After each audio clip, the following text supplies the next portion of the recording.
For everywhere you're going, oh wait, I'm right here 'cause I'm Annie, and this is Fairy Tail, oh yeah. If you can't tell, that is someone who is obsessed with Fairy Tail for 4 years. I'm kind of counting because she keeps talking about it and teaching me new things. Right, the one learning new things is Minty. I almost said Annie. You don't want to be Annie, it's a hell life to be. And this is FunUntitled, the podcast we serve with an F-U. You wanna know how obsessed she was? If you go look up the Tumblr, RainLadyJuvia. Very popular fairy tale at the time, and she basically posted art every week. She would even not skip her homework, but she would push everything aside just to make sure that she got this artwork out. In case you couldn't tell, this is the podcast where we talk about the anime manga Fairy Tail by Hiro Mishima, and where Minty's being a little shit. I will go into our past of Fairy Tail eventually, but we should do a summary first. Oh, also this is a review, all spoilers, everything. Just a baseline, we didn't really watch the anime, but Minty read all of the manga, and I read all of the manga, and I'm skimming 100 Year Quest. But for some reason, we have not read Fairy Tail Zero yet. Yeah, not really because we don't want to, it's just we keep forgetting. We forget it exists a lot, and I don't know if it's good. But the anime should be coming out soon. The anime's already out. It was the last few episodes of the second reiteration of the Fairy Tail. That's right, Eden Zero is coming out in anime. Yes. I keep forgetting. So, Fairy Tail, for anyone who doesn't know, there's 3 studios took on Fairy Tail. So, a lot of people split up Fairy Tail between Fairy Tail 2014, and then Fairy Tail The Revival. That wasn't the summary I was thinking I'm looking up because I don't want people, if they look up Fairy Tail and they're going to see like 3 different art styles, they're like, what is happening? I don't know which one to start. So, but anyways, the summary of Fairy Tail, basically, in the first episode, you meet a girl named Lucy Harphelia. She lives in the world of Fiore, where magic exists within 10% of the population, and they're called wizards. And her goal is to join a wizard guild called Fairy Tail. It's the #1 guild of Fiore. The guilds are basically where wizards go to take on jobs to make money. She eventually meets this guy who says he's part of Fairy Tail, but he's actually just some douchebag who's part of a human trafficking thing that they nerfed in the anime. They censored that for some reason.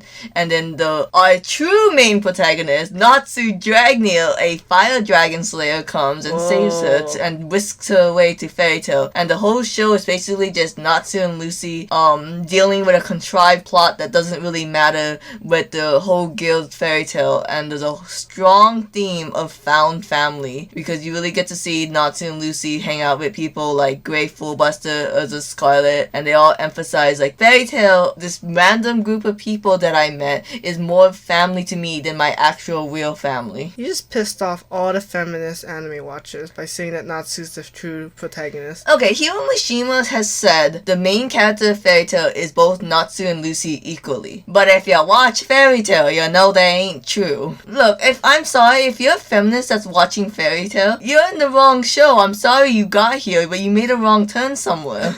Because of all the ecchi? Not because of all the ecchi, but just how dirty the women are treated in Fairy Tail. Because I'm just gonna look at Lucy, like, she had a lot of great scenes in the beginning, and then the last few arcs, it was just I'm gonna just say the last arc, it was just a Natsu show, but Lucy was there in the bathtub.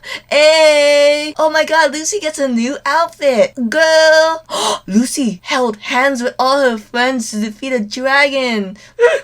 Yeah, which is compared to Natsu getting power-ups and Natsu gaining enough power to defeat one of the major bad guys. That is dirty, huh? Natsu defeated 2 major bad guys. 2 major bad guys. And but Lucy was there in the background.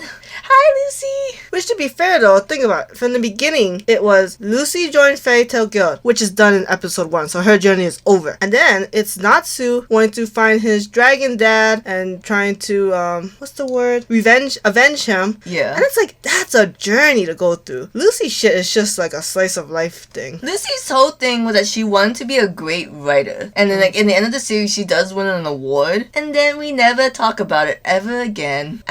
This mind-boggling, the disrespect Lucy gets. Yeah, which actually, I didn't like Lucy in the beginning because she's a useless character. And, let's be fair, she wasn't that useful. You just pissed off all the feminists. I am just saying she wasn't very useful throughout the whole story. I get that she is, emotional emotionally strong, I guess. But let's be fair, she had like a few good moments. All her good moments was mostly in the beginning, and then her last good moment was when she gave up her most precious magic, Aquarius, because she had the zodiac keys, and Aquarius was the keepsake she had from her mother, and it was her strongest spirit, and she had to sacrifice it. Oh man, if you want to cry, go read that one. Although you kind of have to read the whole story to understand why that scene is so important. And then you have to just stop there, because at one point Hero Machine was kind of like, remember this pin ultimate moment? Remember this moment, because I'm about to show it out. Because guess what? You know, you cried over losing Aquarius, but you get a chance to get her back, because it's just like the Devil Fruit powers in One Piece. If you destroy it, it comes back somewhere else. Although somebody else gets it. But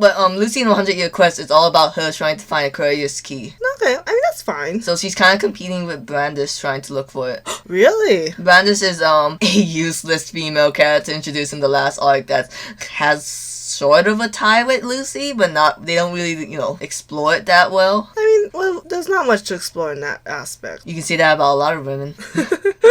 But yeah, so, let's just go through the main characters. We talked about Lucy, and then Natsu. How is he as a main character, in your opinion? Terrible. There's nothing to follow. There's nothing to root for. He always wins. He never goes... And his only training arc was either we skipped it because of the time skip, or he just automatically gets a magical power-up through some weird... What was that thing? He got this fire from Jalal, or you're talking about when he got he ate Lox's magic, and then he became a fire lightning dragon slayer. I forgot about both of those. Let's talk about the O tier one. Oh, that one. Basically, every wizard had 2 containers of magic, but they just can't break into the second container. But O tier's magic lets her break into the second one. Real quick, if you read Bleach and you thought it was bullshit that he just got a random power up during the biggest crisis of the battle, Natsu getting his power ups are even stupider, in my opinion. No, they are. It's really unfortunate, because a lot of Natsu's is, what if I punch my enemy harder with fire, but I'm gonna use Nakama power this time? Yes, absolutely. Oh my god, the Nakama power in Fairy Tail is ridiculous. It's so, unfair and not even cool to watch. It becomes a Desu Ex Machina, and then at one point, yeah, French, we'll talk about the arcs later, but in Phantom Lord, you're like, yeah, friendship, this is so cool, and then they do the same thing every single arc, and you're like, oh my god, not friendship again. How many times can we rely on the power of friendship? Yeah, I think that's pretty much where all the jokes come from about Nakama power. I'm sure there are other series too. In One Piece, is just the most popular Shonen Jump series. They use Nakama power really well, but because they don't just rely on Nakama power, it's kind of like my determination comes from protecting my friends. Meanwhile, in Fairy Tail, it's literally my friends are giving me strength. Yeah, it's very weird. But let's go on to the next main character. What do you think about Grey Fullbuster? I think Grey Fullbuster's... I actually really like Grey Fullbuster. Just because he has a cool power, which is ice make magic. So he just makes stuff out of ice and uses them in battle. And they kind of have their own momentum. So it's almost like they have a mind of their own, but it's physics-based. But I mean, I thought he was funny. I thought he was a good median between all the characters. He just brings a lot of variety. Not a lot of variety, but... Okay, you know what's bullshit? Okay, so in Death Battle, it's a YouTube channel. They did Grey versus Esmeralda from Kill la Kill. They said that Grey has the power to move his ice, but he has static ice make magic. Leon from has the moving ice make magic dynamic. Also, her name's not Esmeralda, it's just Esde. Oh, I don't know where I got Esmeralda, but I think that's Disney. But so it kind of pisses me off when it's a pet peeve when people say that Grey can move his magic, because he does do this thing where he does the substitution jutsu from Naruto where he can substitute himself with an ice clone, and they think, oh, the ice clone was moving the whole time. Grey was off somewhere else, but no, I think he just replaced them last minute. Yeah, which is actually what the substitution jutsu does. It's just a very last minute switcheroo. So what do you think about Urza Scarlet? I would say the last main character. I like her powers, and I would have said I liked her strength, but because of the whole Nakama power thing, I don't care. And the fact that she only uses one... Okay, her power is that she can change... It's actually her armor. She can change her armor, but with the armor comes a weapon. And I think that's a very cool thing that she can just change on the spot. But when she only consistently uses one armor, which is basically no armor and a sword, it's very boring, and I don't like it, which is really sucks because I think it's a huge potential loss. She had so many armors in the beginning. Again, Hiro Mishima is someone who thinks he knows cool concepts, but then like he cannot recreate his ideas. So like he's like, oh, I can't think of any more armor, but I know fans like this, so I'm just gonna make really contrived armors and then not really use them to its full potential. Yeah, no, I mean his concepts are cool because he also does that with another lady named Biskua? I forget. The sniper. Oh yeah, okay. Where she can change her gun, and I still think it's a very cool concept. It's just the execution is lost. Yeah, Bizka, like she should have had so many cool gun weapons. Like you can do like the creator of Bleach wanted to have a story instead of swords. All the Soul Reapers had guns. Really? Yeah, but he couldn't find a way to make the guns to be interesting for each character. So he changed it to swords. I was gonna go into Bleach, but it's gonna be too long. Just real quick, because the 1,000-Year Blood War arc, which is gonna come out as an anime, and people might tell you not to watch it, but I've read most of it, and I think it's actually pretty good. It's not in terms of plot, not in terms of necessarily in battle, but just the fact that if you love the characters of the original Bleach and you'll like 1,000-Year War arc, they have Quincy's. Quincy's are known for their bows and arrows, and the whole 1,000-Year War arc is about fighting a whole bunch of Quincy's, but none of them have bows and arrows. Hey, look at me. I am the captain of this ship. We are going back to Fairy Tail. Whatever. Captain of the ship. I think it would be a miss not to mention her, but I don't want to talk about her too much because I don't like shitting on a child.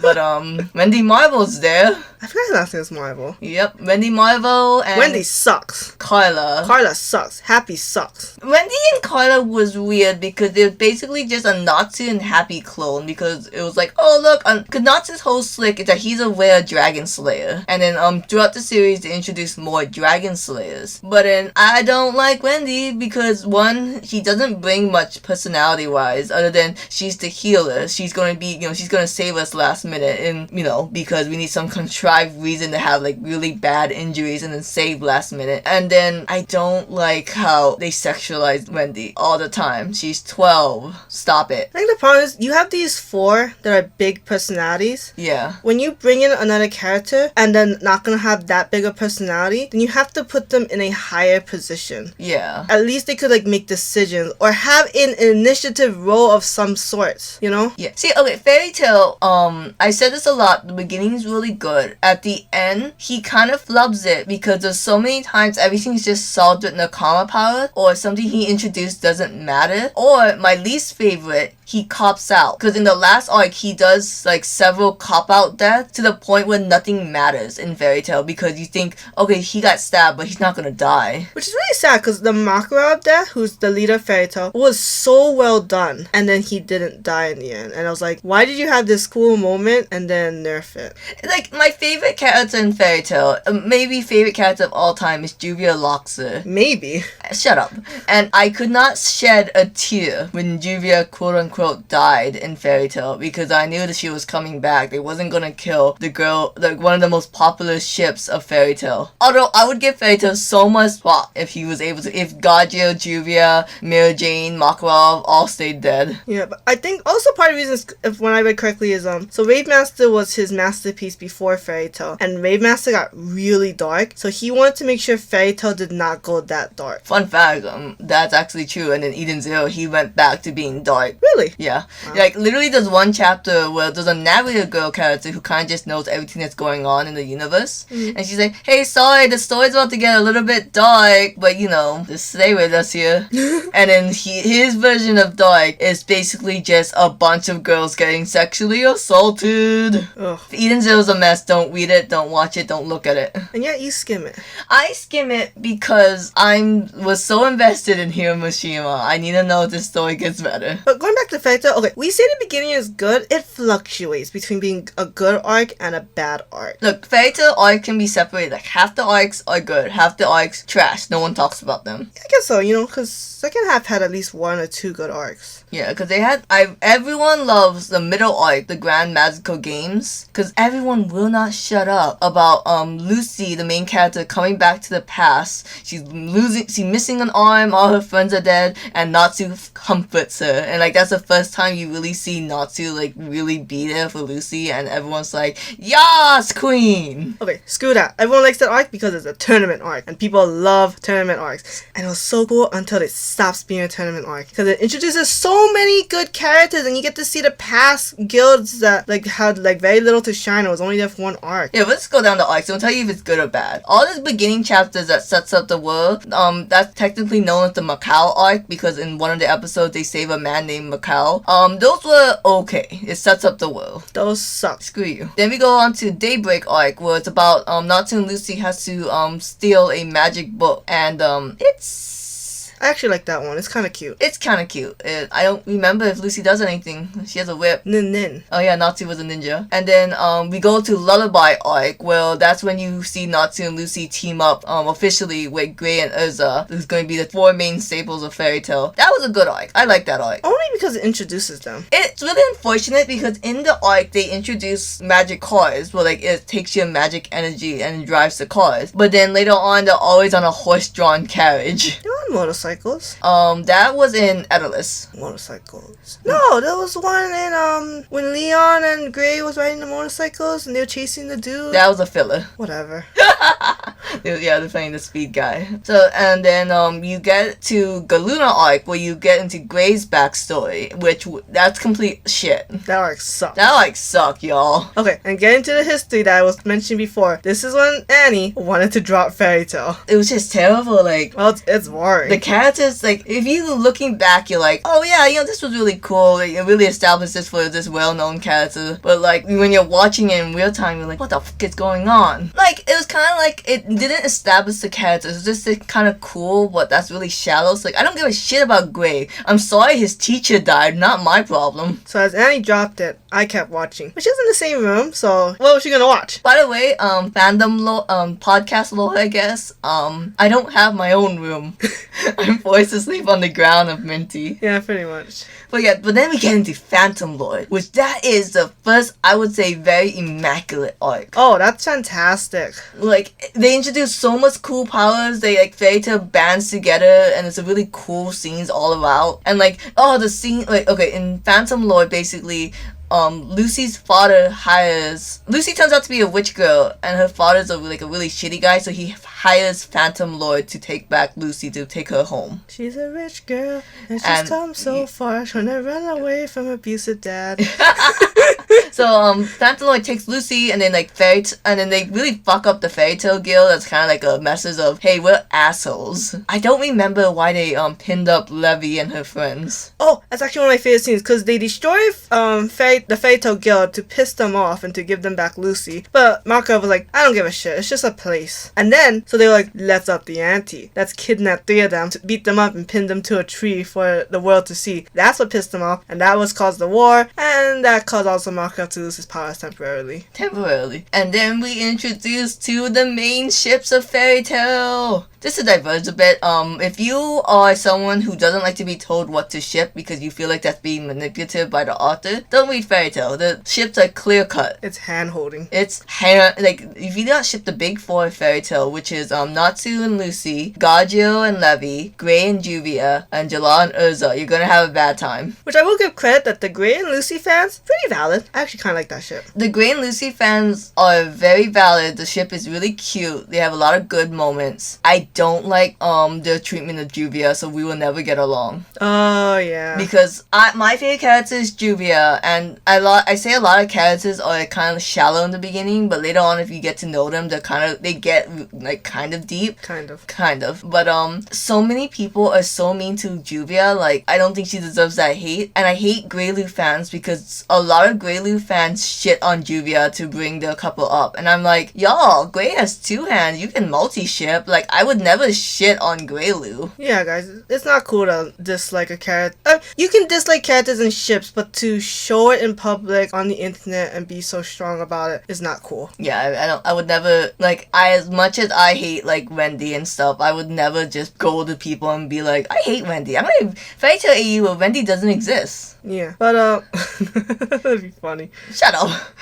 Actually, the Wendy and Shelia fight, one of my favorite fights in Fairy Tail. But yeah, So cool. Phantom Lord's the best arc. Then we go to the Loki arc. Suck. It was just okay. It was only like 3 chapters though, so we let it go. Then we get to the Tower of Heaven arc. Like, Sucks. We get the Phantom Lord with Gray's backstory. Now we gotta do Urza's backstory. Terrible. It was unrememberable. That's the only thing I'll say. It wasn't bad. I thought it was cool how Urza, when you first see her like her cool armor, the no defense armor, but then you overuse that armor. Oh, I don't know if it's worse than the Gray backstory arc, but this one's just terrible. Hate it. And it's tries to give Urza depth, but then they're not deep enough yet, so it doesn't really mean anything. So unremarkable. I'm moving on because we're going to the Battle of Fairy Tail, which is my favorite arc because it introduces my favorite character, Loxus Dreyer, which is the grandson of the leader. Loxus is still a dick in this arc, but I still love this arc. Even though it does the girls dirty by petrifying them and giving them pretty much no role in the story, I like it. The Battle of Fairy Tail arc I thought was interesting because you had the Phantom Lord arc where they all band together to